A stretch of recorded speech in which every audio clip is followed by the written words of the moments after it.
Welcome to G3, Games, Gadgets, and Guests, an audio and video podcast from 702 Communications. I'm your host, Brian Crommett. It's a guest episode today, and today I am happy to welcome the Amazon Echo as my guest. Alexa, how are you? I'm ready to get moving. The Amazon family now includes Amazon Tap, a Wi-Fi-enabled portable speaker. I can't wait to see where people take me. Well, the Amazon Tap. I actually did hear about that as well as the Dot, and I have a feeling that both of those we're going to talk about in another show. To move on, we actually don't have this isn't a guest episode. This is a gadget episode, and I wanted to talk about the tie-in between the last episode and this one. So if you remember, we had both the LifeX bulb and the Wemo Insight switch, and we talked about how wanting to get into home automation a little bit, each of those has their own strengths, and today we're going to talk about how you can take it to the next level. If you've got these things, and you've got your smartphone and you've been playing around with that a little bit, the next level is to really get them integrated with the Echo and use her as a hub. So we have these set up and running through this. So I can right now, I can tell Alexa to turn off the lamp. Okay. And off it goes. And so this is handy, and we've got this set up. I've got this set up in my house, and I've got it set up on multiple lights. I've got multiple lights plugged into the Insight switch, and then I've got this bulb, and you can set them all up in a group. So you can say, Alexa, turn on the lamp.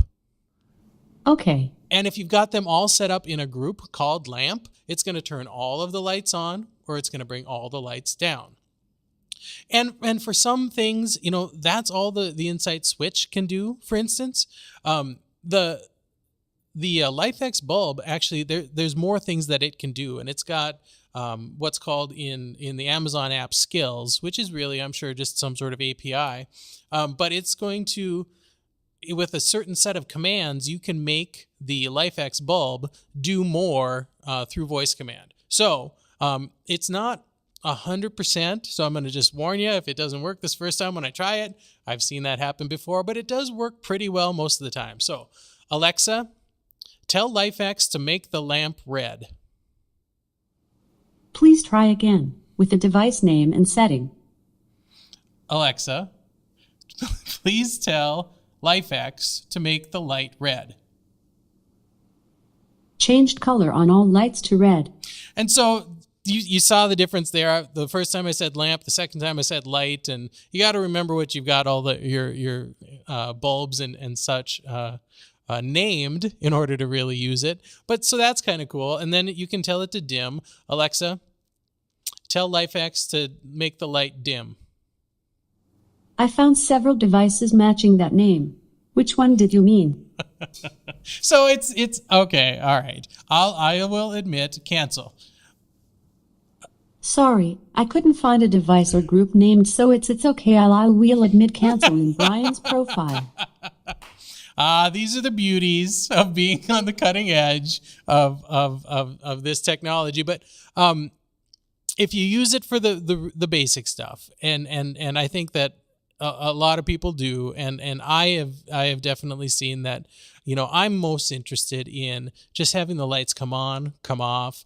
Now when I come downstairs in the morning, I say, Alexa, turn on the lights, and the lights in the living room come on. And at the end of the day, when we're going up to bed, I tell her to turn them off, and all the lights come off. And I think that's a great thing to be able to do. Just with that voice command, so you're not digging out your phone, or if you've already got it on the charger or whatever. That really does start to make home automation a little bit easier.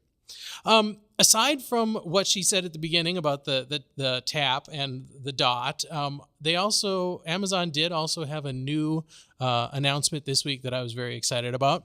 They announced support for the Sensi Thermostat. And I had actually had a Sensi Thermostat. I bought one earlier this summer, and for a couple reasons. One is because I wanted to get into a Wi-Fi thermostat because there had been a couple times, where I'd been on the road or our family had been on vacation or whatever, and we thought, you know what, we forgot to set the heat down, or we forgot to turn the air down, or whatever. And so we thought it'd be really handy to be able to get in there with, on the app and then turn it up or down. And so when we were looking, I knew the Nest was out there, but I wasn't sure that I was going to convince my wife that we should spend the money on a Nest. And the other thing that really attracted me to this Sensi is that it's built to hook up to more legacy furnace home heating and cooling systems. It doesn't require that fifth wire. If you read anything online about the different thermostats that you can buy, everybody's saying, that the new stuff is really cool, but you need the C wire. In a house like mine, is just as old as me, the C wire wasn't around.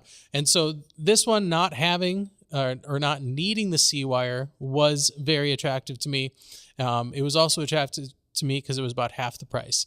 And so the app itself has been really great to use, and we've used it a lot. And in fact, my wife and I both have the app on our phones, and we sometimes sit, I on the chair and she on the couch, and we'll fight a little bit over it's too hot or it's too cold in here, which I find amusing sometimes. But now it's cool that it's set up to integrate with the Echo, because now I can just tell the Echo to turn to set the living room to 68 degrees, and I'll hear the click on the thermostat, and I'll check my app, and sure enough, it's set right there. So that's just one more tie-in in this whole home automation thing that I'm interested in, and that I was happy to see. Yeah. So the more devices that we have out there that can tie directly into the Echo are going to be of interest to me, because, like I say, I didn't invest in a Samsung hub, and I didn't invest in a Wink hub, and I would really like to be able to see all these different products that just tie directly into this device, using this device as the hub. So I think that we're just scratching the surface here of what we can do with home automation. I think Amazon is committed to getting in there and opening itself up to control more devices, and I'm excited to see what's going to come yet in the future. So that's pretty much what we have for you today. I hope you enjoyed seeing a little bit extra what we can do, kind of a phase 2 of this sort of thing. If you're interested in this, again, please go back and watch the podcast where we talk about those more in depth. If you're interested in the Sensi Thermostat, go on out there and buy one. They work great. We're thinking about getting another one for my house, honestly. And look for more episodes with more home automation stuff. Like I say, the Dot and the Tap are both coming out, and I'm sure I'm going to have at least one of those. So we will look forward to all that. Upcoming episodes, we've got some game episodes, and we will have a real guest coming up in the next couple of weeks. So please keep checking back with us for that. Until next time, please subscribe. We're on YouTube and SoundCloud and Stitcher and all that stuff. So we're everywhere that you need us to be to follow us on this podcast. So again, thanks for tuning in. Hope you enjoyed it. I'm Brian Cromit. This is G3. Game on.